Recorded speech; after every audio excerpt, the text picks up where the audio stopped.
look at the substitution reaction.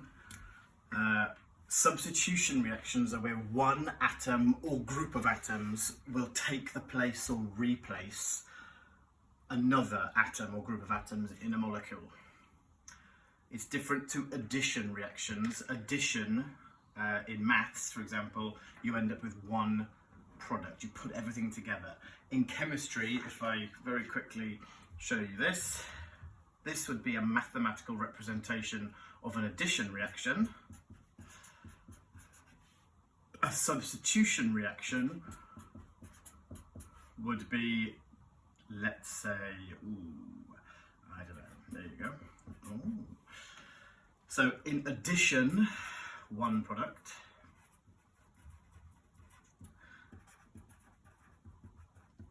With substitution,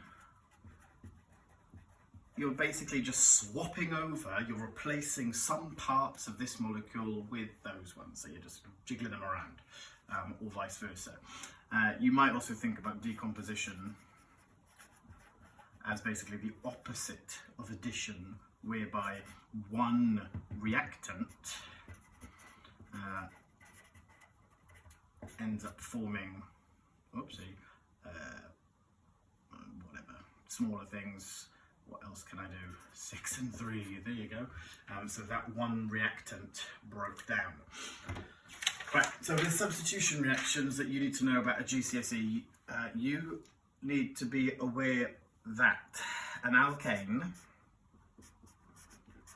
will react with a halogen, such as chlorine.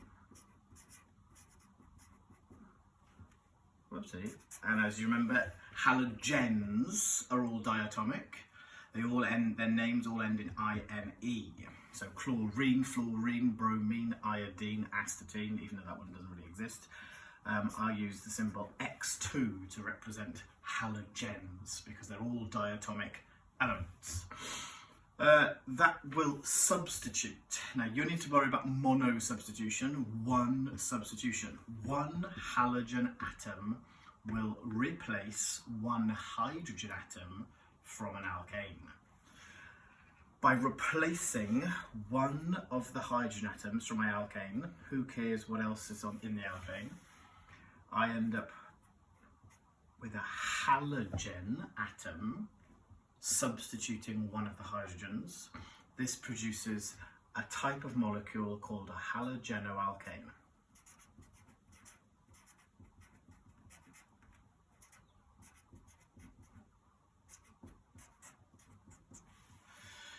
What's left? Well, there's one halogen left and the hydrogen that's been substituted, it's been replaced.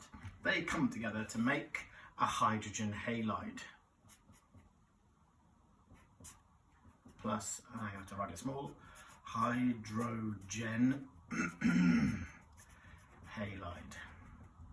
Now, the vital condition for this reaction will not take place unless you shine some UV light in order to start the reaction off. So we can write over the arrow because light is energy, it's not a reactant, only reactants and products, actual substances go in our chemical equation. We can write over the arrow that UV light is the necessary condition. It can also be triggered by intense heat, but don't worry about that. So let's look at some examples. Let's say I have methane, that's CH4, reacting with the halogen of your choice. Shall we go for the first one? Fluorine. Fluorine F2. With UV light, when UV light flashes into fluorine and methane, a mixture of these two substances, you can get substitution. We just need to worry about mono substitution, so we will swap one of the hydrogens for a fluorine. Happy days. And we have hydrogen fluoride left. The name of this compound, there's a fluorine in this methane molecule, or it was a methane molecule. We call it fluoromethane. I don't need to call it one fluoromethane because there's only one carbon, there's nowhere else. It could be and hydrogen fluoride. Lovely.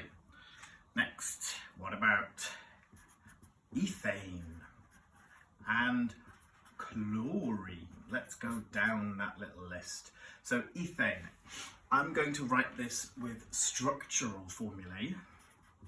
CH3, CH3 and Cl2. With the UV light, I'm going to substitute one chlorine atom for one of the hydrogen atoms. Pick one, either one on this carbon or one on that carbon.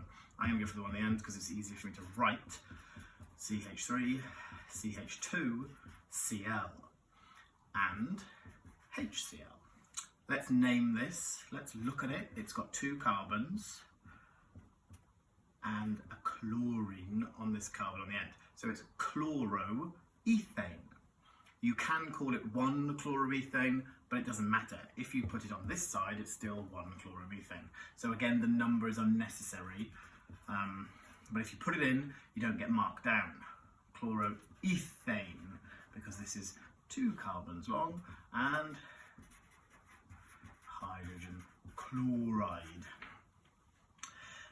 Next, let's have a little look at propane.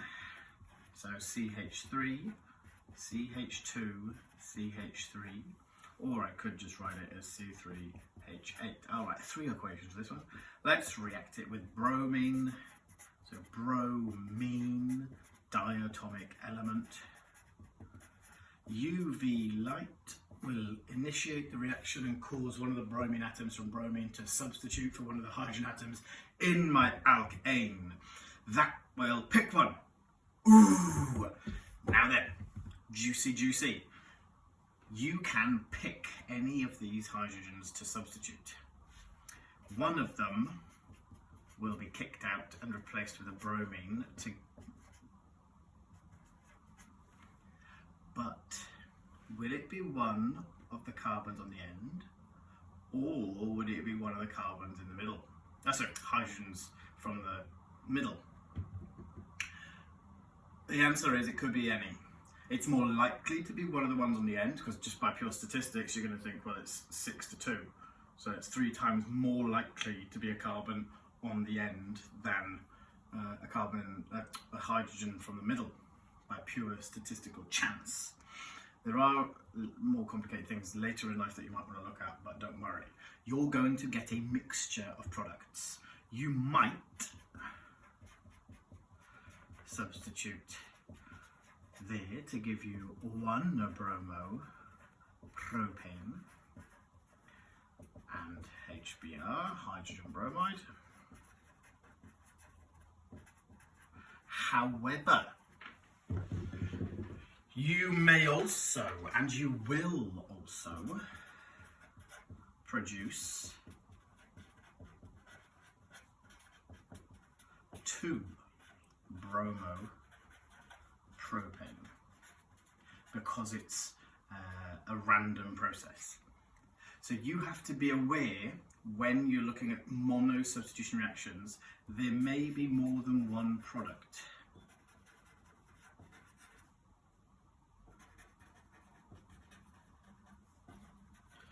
Isomeric,